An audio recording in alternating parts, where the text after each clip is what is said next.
प्रिय विद्यार्थियों, आज हम पंत जी की कविता नौका विहार की सप्रसंग व्याख्या करेंगे।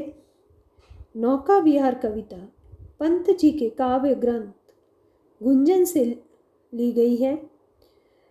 इस कविता में पंत जी ने चांदनी रात में अपने मित्र मंडली के साथ गंगा में किए गए नौका विहार का बहुत ही सुंदर चित्रण किया है और उनकी कोमल कल्पना में गंगा का चित्रण है वो नायिका के रूप में, तापस बाला के रूप में किया गया है। और यहाँ संपूर्ण कविता में मानवीकरण अलंकार है।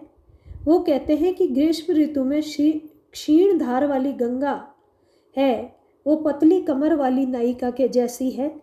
वो लिखते हैं गंगा नदी का वर्णन करते हुए, शांत स्निग्ध ज्योत्स्ना उज्ज्वल अपलक अनंत नीरव भूतल की चारों ओर शांत स्निग्ध और उज्ज्वल चांदनी फैली हुई है। आकाश टकटकी बांधे हुए पृथ्वी को देख रहा है। पृथ्वी है वो शांत और शब्द रहित है।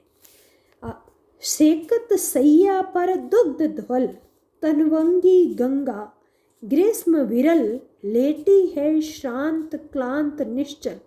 सेकत बालू मिट्टी को कहते हैं। श्रांत क्लांत यानी थकी हुई मुरझाई हुई। वो कहते हैं कि ऐसे मनोहर और निस्तब्ध वातावरण में ग्रीष्म के कारण मंद और क्षीण धार वाली गंगा बालू के बीच मंद मंद बहती हुई ऐसे प्रतीत हो रही है मानो कोई छरहरे दुबले शरीर वाली सुंदर युवती दूध जैसी सफ़ेद सैया पर गर्मी से व्याकुल होकर थकी मुरझाई और शांत लेटी हो। तापस बाला गंगा निर्मल शशिमुख से दीपित मृदु करतल लहरें उर पर कोमल कुंतल। गंगा जल में झलकता चंद्रमा का प्रतिबिंब ऐसे लगता है मानो गंगा रूपी कोई तपस्विनी अपने चंद्रमुख को उसी के प्रकाश से प्रकाशित कोमल हथेली पर रखे लेटी हो और छोटी छोटी लहरें उसके वक्ष स्थल पर लहराते कोमल केश हो। गोरे अंग पर सिहर सिहर लहराता तार तरल सुंदर चंचल अंचल सा नीलांबर। तारों भरे आकाश की चंचल परछाई गंगा के जल में पड़ती हुई ऐसे प्रतीत होती है मानो उस गंगा रूपी तपस्विनी बाला के गोरे गोरे अंगों के स्पर्श से बार बार कांपता तारों जड़ा उसका नीला आंचल लहरा रहा हो। साड़ी की सिकुड़न जिस पर शशि की रेशमी विभा से भर सिमटी है वर्तुल मृदुल लहर। उस आकाश रूपी नीले अंचल पर चंद्रमा की कोमल चांदनी में प्रकाशित छोटी छोटी कोमल टेढ़ी बल खाती लहरें ऐसे प्रतीत होती है मानो लेटने के कारण उसकी रेशमी साड़ी में सलवटें पड़ गई हो। आगे वो लिखते हैं, चांदनी रात का प्रथम प्रहर हम चले नाव लेकर सत्वर। कवि कहते हैं कि चांदनी रात का प्रथम प्रहर है और वह अपने मित्रों के साथ शीघ्र ही नाव लेकर नौका विहार हेतु चल पड़े हैं। सिकता की सस्मित सीपी पर मोती की ज्योत्स्ना रही विचर लो पालें उठी उठा लंगर। उसी समय किनारे पर फैली विस्तृत बालू रेत खुली हुई सीपी के समान प्रतीत होती है। उस पर छिटकती चांदनी का आभास करा देती है और कवि ने नाव की रस्सी खोल दी है और उस पर कपड़े की जो पाले हैं वो चढ़ा दी हैं। मृदु मंद मंद मंथर मंथर लघु तरिणी हंसनी सी सुंदर तिर रही खोल पालों के पर। अब नाव धीरे धीरे आगे बढ़ने लगी है।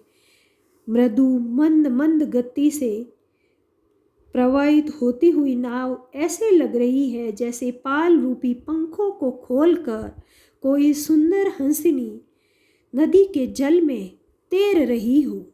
निश्चल जल के सूच दर्पण पर बिंबित हो रजत पुलिन निर्भर दूरे ऊंचे लगते क्षण भर। कवि नाव में बैठे हुए देखा कि नदी के शांत जल रूपी पवित्र दर्पण पर चांदी का किनारा यानी चमकती बालू रेत का प्रतिबिंब ऐसा लगता है।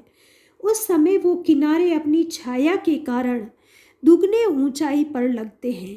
काला कांकर का राजभवन सोया जल में निश्चिंत प्रमन, पलकों पर वैभव स्वप्न सघन।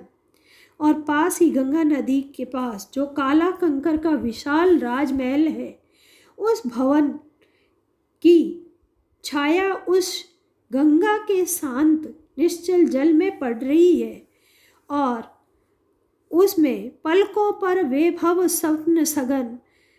कभी वैभव का जो प्रतीक था वो उस जल में उस वैभवता की छाया दिखाई पड़ती है।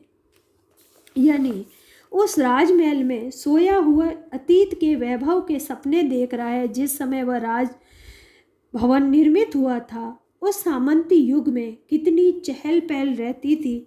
शायद अपने पलकों में अतीत के उस वैभव को समेटकर अपने में खोया हुआ हो। आगे कहते हैं, नौका से उठती जल हिलोर, हिल पड़ते नभ के ओर छोर। जब गंगा में नौका चलती है तो उससे उठने वाली लहरों के कारण गंगा में प्रतिबिंबित सारा आकाश हिल पड़ता है। ऐसे लग रहा है जैसे आकाश हिल रहा हो। विस्फारित नयनों से निश्चल कुछ खोज रहे चल तारक दल, ज्योतित कर नभ का अंतःस्थल।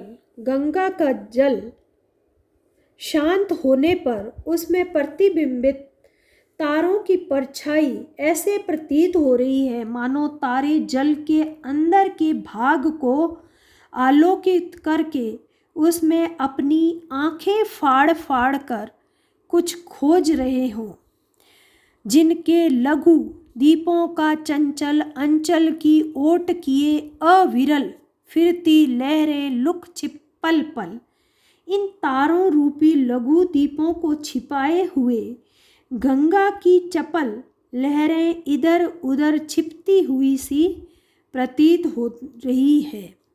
सामने शुक्र की छवि झलमल, पैरती परी सी जल में कल, रूप हरे कचों में हो ओझल।